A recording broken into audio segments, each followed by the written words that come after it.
做一场没有终点的梦，又能怎样？硝烟从未散场，又怎样？突然百孔千疮。只能够战胜残酷，只能去圈住迷途，他要走的每一步，不犹豫，不彷徨。这一个形状长什么模样？用善良捍卫原则立场。多滚烫，燃烧着理想，棱角与锋芒。别去想那些失望，梦想都终将绽放，终将绽放。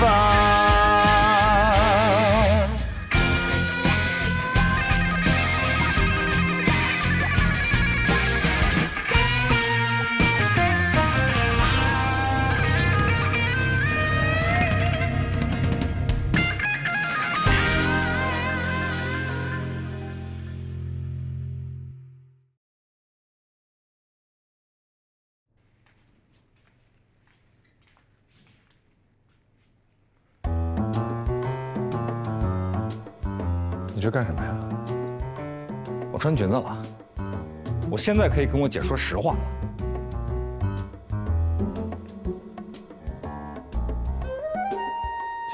你还挺合适的，哎。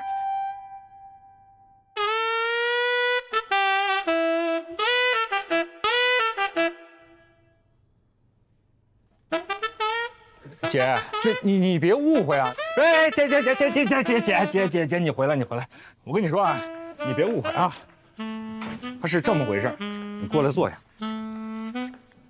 有件事儿，我必须跟你说清楚了啊，就是之前啊，我答应了罗宾，我们俩打了一个赌，我要帮着他撒个谎，是不是罗宾？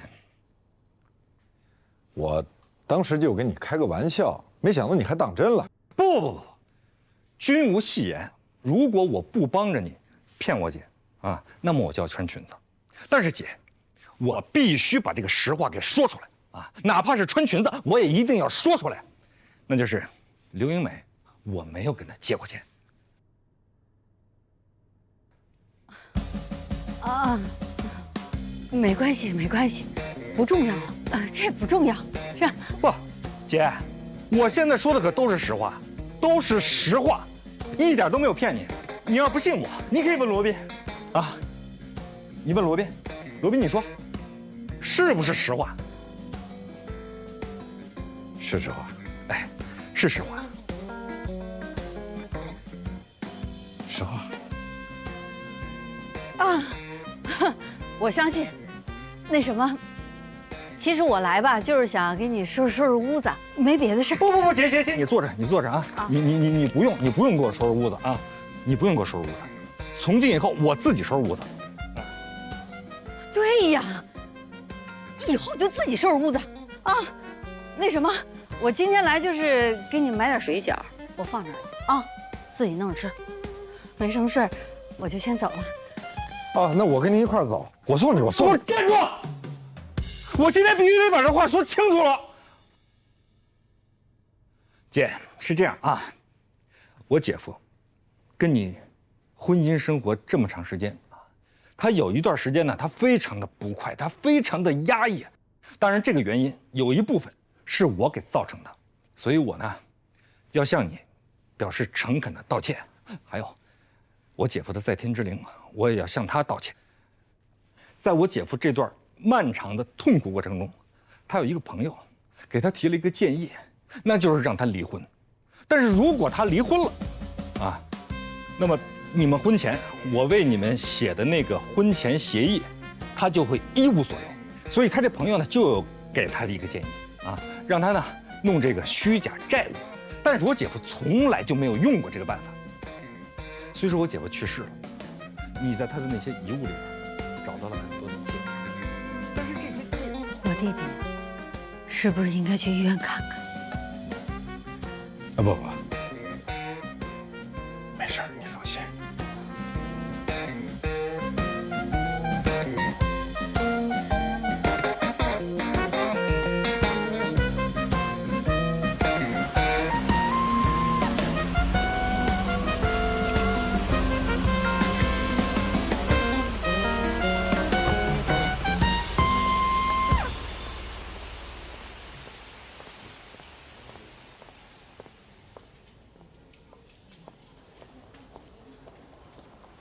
罗老师，怎么了，慌慌张张的？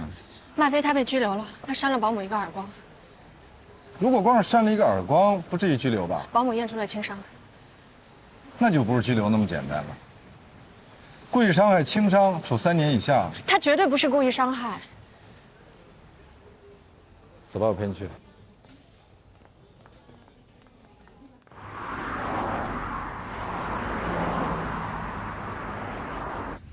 麦飞他是被冤枉的，是那个保姆虐待他爷爷在先，他从监控里看到，然后就太生气了，所以就冲回家打了保姆。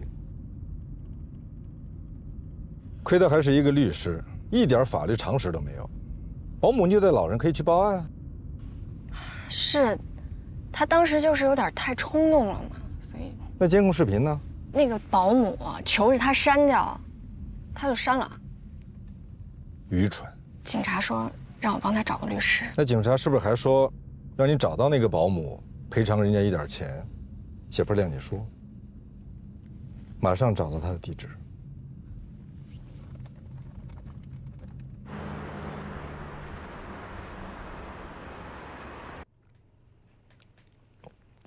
怎么，二位来解决问题来了？好，那我就给你说道说道。昨天晚上把我老婆从他们家赶出来，你们也看见了啊，把我老婆打成什么样了？2颗牙都给打掉了。请您好好想一想，如果是您看到您的父亲被人虐待，您是不是也会有点情绪失控呢？咱这是一码归一码啊！我老婆跟我说，那老头就欠揍。你说这么大的人了，连个尿尿都不会啊？哼，还不如个猫狗呢。我老婆刚给他把裤子穿好，他就尿了。你说又给他换上，他又尿了。你说这不诚心的折腾我老婆吗？啊？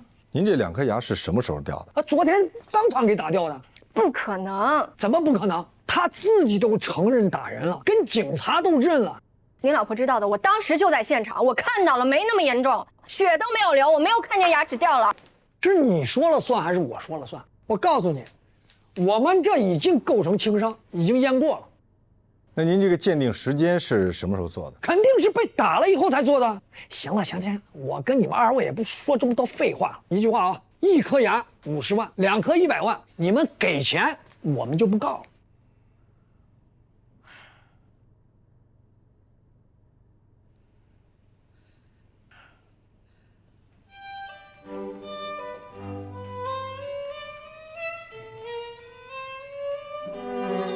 您太太这牙，如果我没猜错的话，应该是拔的吧？拔的不是打掉的那2个。那是哪2颗？您能给我看看吗？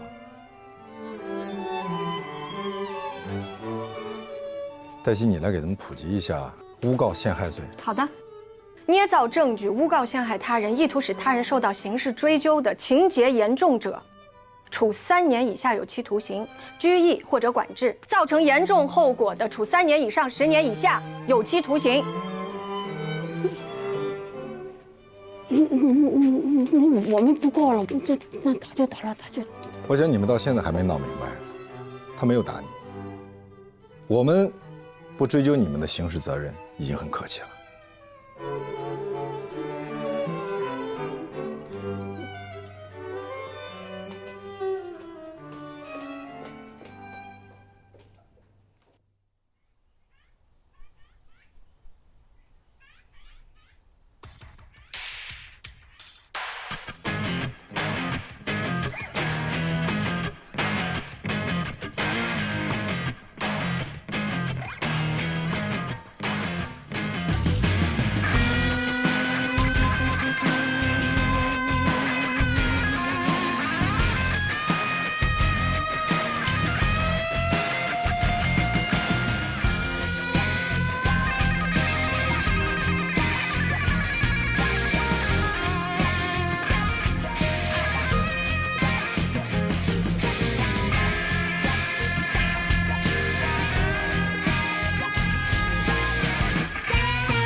你在干什么？你走错办公室了吧，罗老大？不好意思啊，还不习惯。哎，我多问一句啊，我听说许万辉要来咱们这儿嘛？是啊，他会带来新的客户。然后你就许给他，到了这儿就做高级合伙人。你到底想说什么？你知道蓝红为什么离开律所吗？上海有几家外资所请我，都是高级合伙人。恭喜你了，我还在犹豫。别犹豫了，多好的机会啊！好好干，到时候我给你搞一个盛大的离职 party。对不起啊，我一会儿再过来。没事儿，我已经没事了，就是来告别的。盛大的离职 party， 我刚才听见了。不必了，谢谢。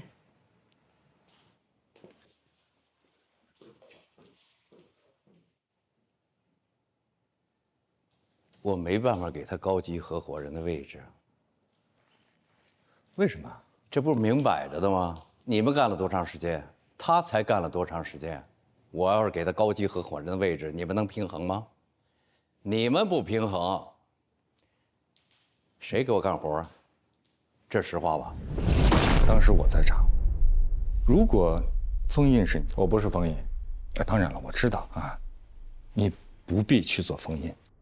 为什么你们每个人都要告诉我封印是怎么想的、怎么做的？而你们每个人明明又知道我不是封印。不，我怎么说才能不让你误解我呢？我们说封印，并不是说要你成为封印。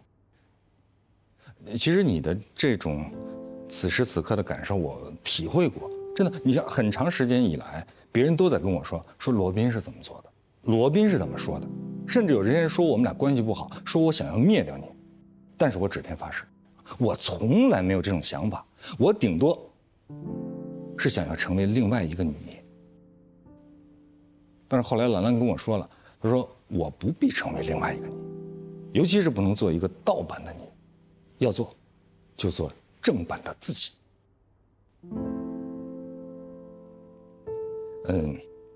我跟你一样啊，我们都是那种受人滴水之恩当涌泉相报的人，所以呢，我怕还不起别人，所以我也不受别人的恩赐，所以我的朋友也很少。我不用为了维系朋友关系而去做自己不喜欢做的事儿，自己不愿意做的事儿，让谁失望都不要让自己失望，这是我父亲教给我的。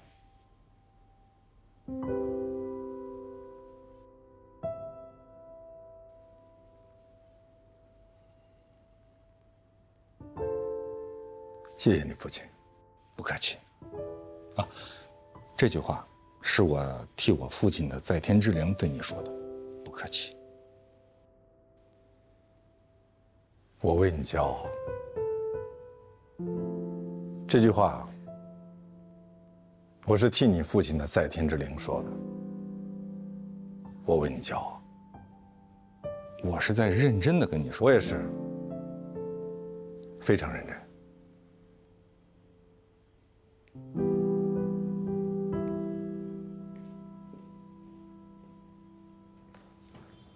罗主任，丽娜不在吗？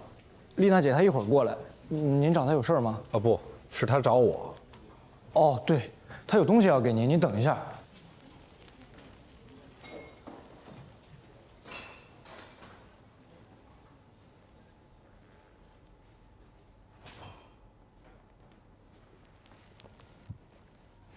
丽娜姐说，您觉得哪张适合挂在合伙人墙上，您就选哪张，您定。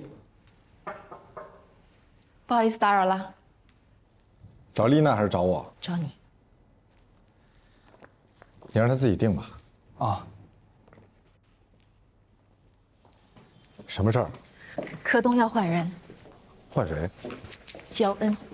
焦恩？那有没有可能约到他？有。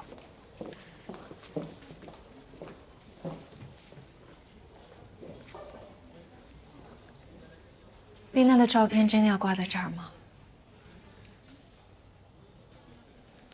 还没公布，我还在考虑中。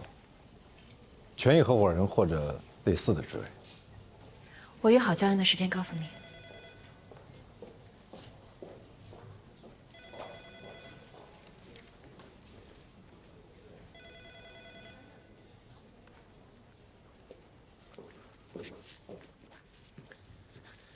你刚才应该还有话没有说完。我说完了，你也听到了。我只听到了你跟我说，你真的要把丽娜的照片挂在合伙人墙上吗？好吧，那我可以说的更明确一点，你别介意。你说，我不介意。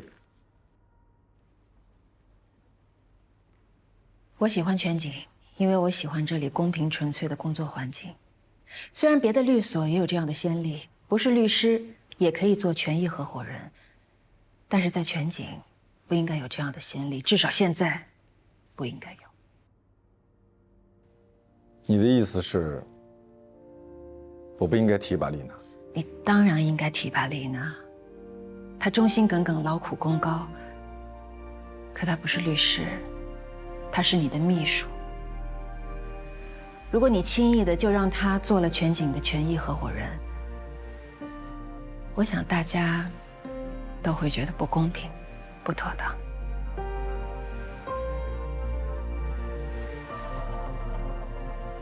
我猜，也许很多人都会跟你有一样的想法，只是他们没有像你一样说出来。我跟你说的这些，你放心，我不会告诉任何人。非常感谢。不，应该是我对你说，非常感谢。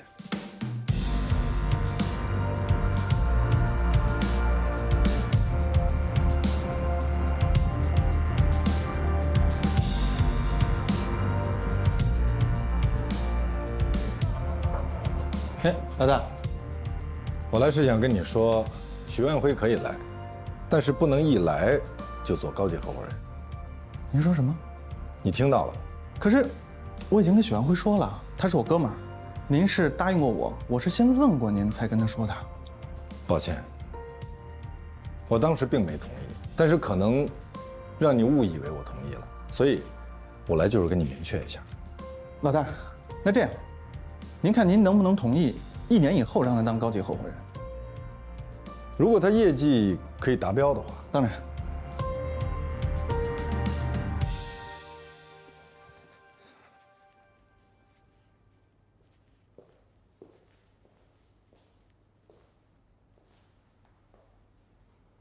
我觉得我需要向你认真的解释一下，以免你误会我。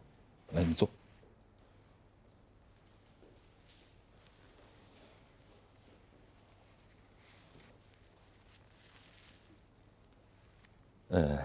我知道，你呢，喜欢拿我开心。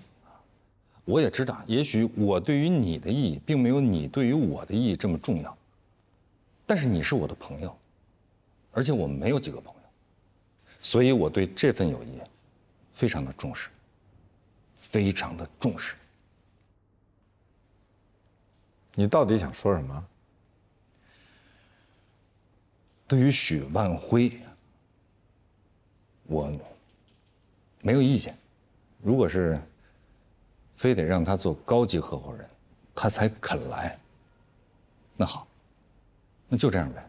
因为我换位思考了一下啊，你说现在啊，顾杰走了，封印走了，蓝红也走了，你作为咱们律所的老大，你即使就是为了充实这个高级合伙人的队伍，你即使就是为了装点门面，我觉得也是需要的。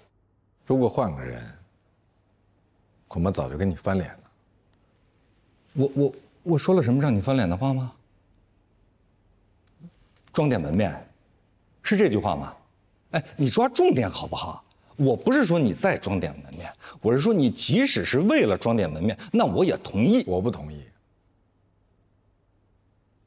你说的对，让谁失望，也不应该让自己失望。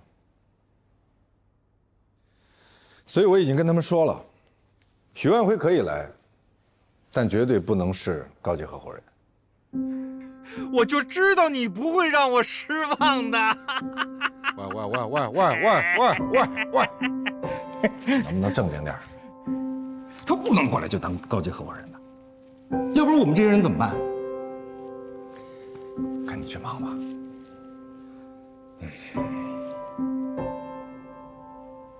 谢谢。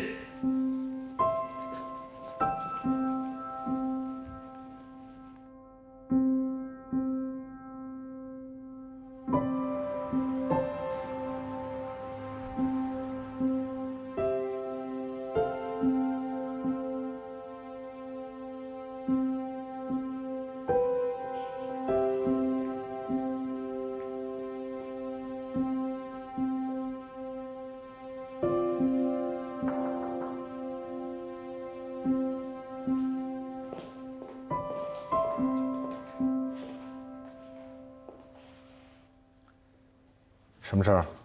我感觉您好像有心事啊。你从哪儿感觉出来我有心事儿？那您大晚上喝什么咖啡啊？喝咖啡就代表有心事儿啊？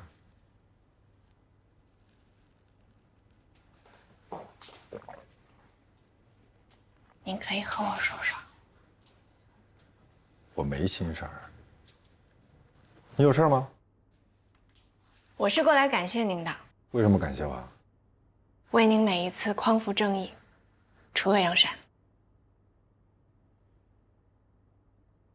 够响亮的啊！嗯。那请你以后再站在正义那边的时候，能不能也稍微站稳一点儿？别老是让我拼了命的匡扶你。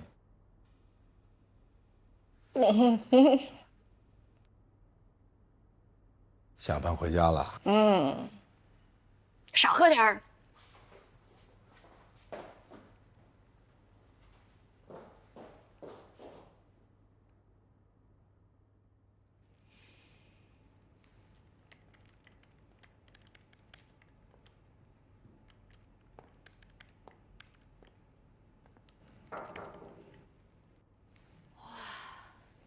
等一下，给我3秒，让我享受一下这种有人敲门的感觉。以前谁要找我，就直接站到我面前来，顶多就是敲敲我的隔板。有办公室真好。主任，你有什么吩咐？你不能当首席运营官，也不能做权益合伙人。我不能为你破这个例。可是你已经答应我了。对不起，我错了。所以你得允许我改正错误。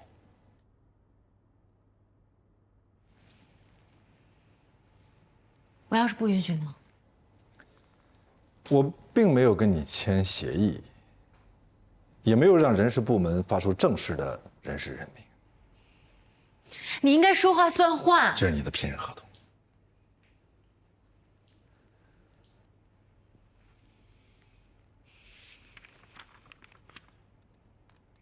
行政总监，在我心里，你是一个真正的行政天才。但是合伙人真的不可以。那首席运营官呢？我需要跟你留出更多的进步空间。如果以后你又进步了，我应该拿什么奖励你呢？你说呢？好，你赢了。是双赢。是双赢，可是你赢的更多啊。期待你继续努力，早日成为首席运营官。那我现在是应该说是老板，还是应该说好，我加油啊？你想说哪句？你想听哪句？你选。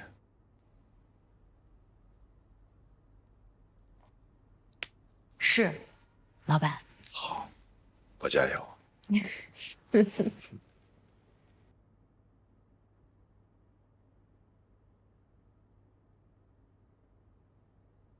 齐家保健品的案子我恐怕做不到此为止。我看错你了，我就当您是在表扬我。是表扬。谢谢。再接再厉啊！好，我加油。还有啊，以后给我打电话，不许坐在办公桌上。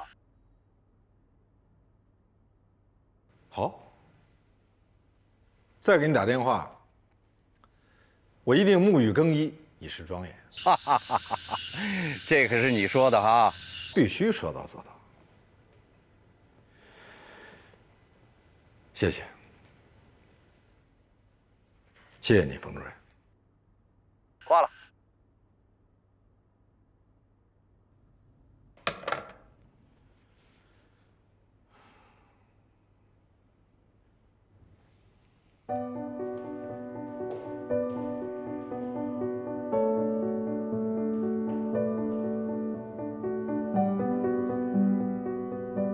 我们走吧，另起炉灶。我不喜欢逃避。那我们就这样，这么臊眉打眼的在这儿待着。你的这些做法，往严重里说，已经损害了律师行业的形象了。那你就直接把我开除好了。让你道歉是给你机会，他是我最大的客户。咱们律所的价值观什么时候变成了谁有钱谁就正确？你和何塞必须搞好关系，不能让人认为我们律所里两虎相争。绝不能把责任推到助理或者临时工头上。必要的时候，我会让你负全责。老大，您要相信我。我是相信你，但是你要让我清楚，否则别人不知道我和那姑娘什么关系。不要把时间浪费在不值得的客户身上。我们必须要让来找我们以及准备来找我们的客户知道，我们全景律所不是所有的案件都会接，也不是说你有钱就一定能够成为我们的客户，而高胜诉率也由此产生。我觉得咱们这样做对他不公平。如果你与我为敌，你的损失一定大过我。欢迎竞争，愿赌服输。这一转眼，半辈子就过去了，时光荏苒，岁月如梭。我对你们来说是良师益友，对我的家庭呢？我是什么？你现在是全景的律师，你接的案子关系到全景的声誉，输赢已经不是你一个人的事儿。那是我应得的。我喜欢全景，因为我喜欢这里公平纯粹的工作环境。只有小律师，没有小官司。再小的官司，对老百姓来说也是大事。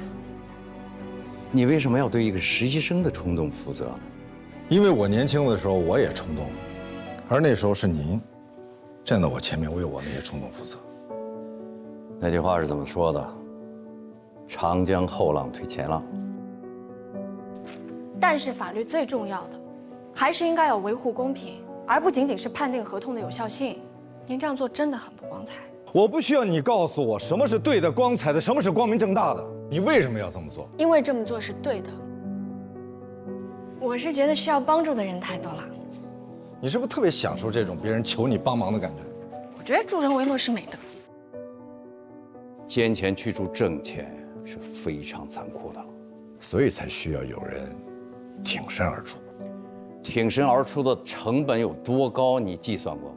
我不知道怎么计算正义的成本。恭喜你，罗宾主任。我希望全景在你的带领下风生水起，蒸蒸日上。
今天天气不错。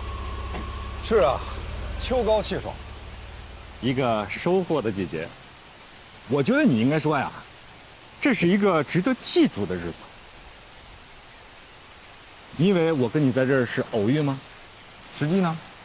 实际这是经过我精心的设计的。你看，今天是你作为掌门人的身份第一次召开全体会议，所以这是一个值得记住的日子。你看等将来咱俩老了啊，住在养老院里，咱俩就会说起啊，你还记得那天吗？咱们俩一块下的车啊，然后我们一起呢在办公楼下相遇了，然后我们走进了这栋办公楼，之后召开了一个重大的会议，而这个会议呢改变了律所的命运，改变了所有的人的命运。看来我得去找丽娜谈谈。哎，不是丽娜跟我说的，那是谁啊？我问了司机。那我要换掉司机。不是你的司机，是我的司机。恰好呢，咱们俩的司机都住在望京。那看来我要裁撤整个司机班。你不能这么做啊！你现在是上任伊始，你就大开杀戒，这对你不好。大仔，你知道吗？之前啊，我了解了一下我们的运营成本，真的实在太高了。那你也不能裁掉司机班。我没有说裁掉，我说的是裁撤。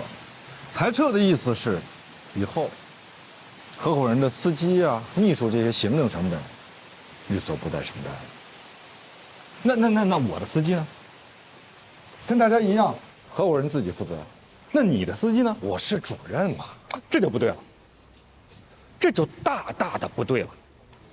官兵应该一致嘛，不能说你是主任啊，你司机的费用就由律所来承担，而我是高级合伙人啊，我的司机就由我自己来负担。可是我已经把律所的大部分客户，包括我自己的，都分给你们了呀。哎，但不是所有的案子它都赚钱呀，对吧？比如说公益服务啊、法律援助啊，如果你这么做了啊，那就没有人再去做什么这个帮助老百姓啊这种普通案子，没有人去做公益了。不，律所会专门成立一个公益事业部，由律所养着。那我去公益事业部。可是公益事业部没有司机、秘书这些配置。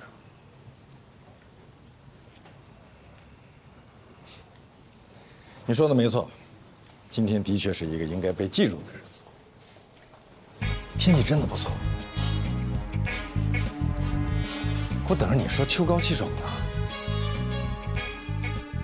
要变天了。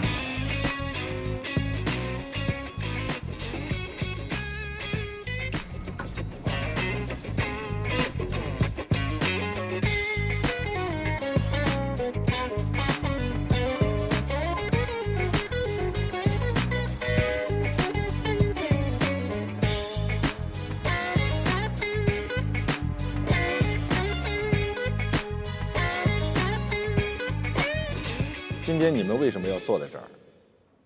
而我为什么又站在这儿？我快速地回忆了一下，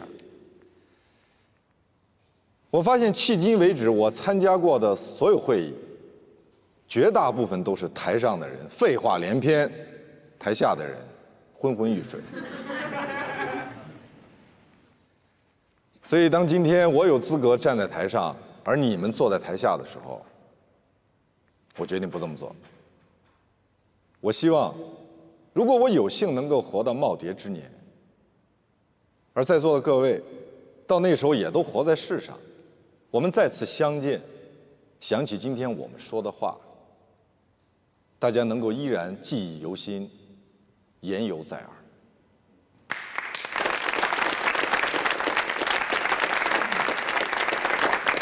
首先，我们要做出一些改变。压缩行政部门，以及改变评价体系。因为当我还是一个年轻律师的时候，我就对僵化的考核体系深恶痛绝。虽然这一体系被发明出来的初衷是为了更好的管理，但是它非常不适合一切有创造力以及有自尊心的个体。他把人当奴隶，你们被要求每天写日报，每周写周报，每月写月报，但我相信，你们当中的大部分人一定会为了对付这些日报、周报、月报犯过愁，而去胡编乱造，甚至嫁祸给无辜的客户。比如你们的客户如何难缠，以至于你们不得不花费大量的时间和精力去安抚他们。而事实上呢，你们只是因为当天没有可以写到日报里的业绩而已。所以，今天这个考核体系正是寿终正寝了，因为我比大家更不想浪费你们自己的聪明才智。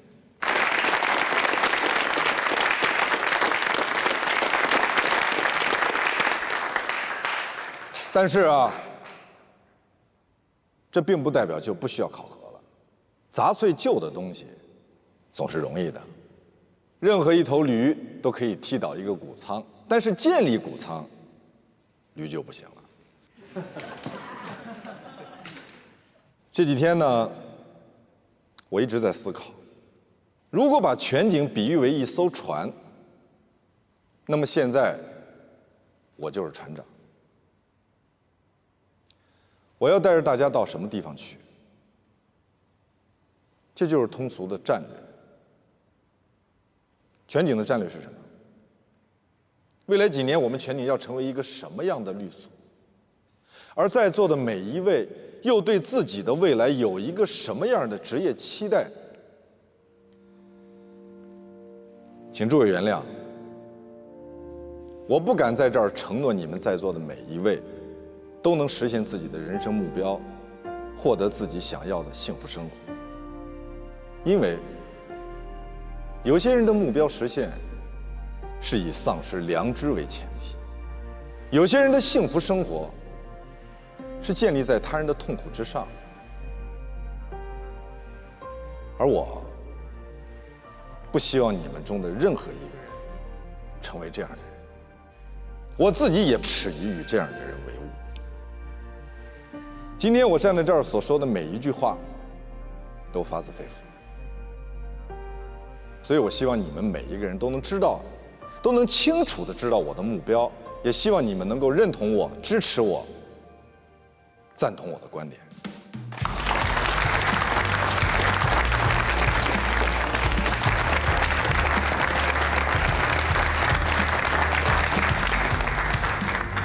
第三，我可能不能保证全景在我的带领之下成为最赚钱的律所，但我可以保证，全景可以成为最值得尊重的律所。我也不能保证你们每一个人都可以赚到很多很多钱，但我可以保证，你们在全景的每一天都能感到人间值得。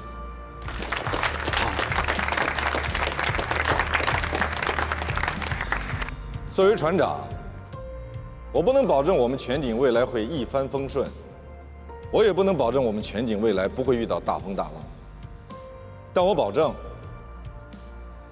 我一定会尽我的全力，为大家挡风遮雨，奋不顾身，一往无前。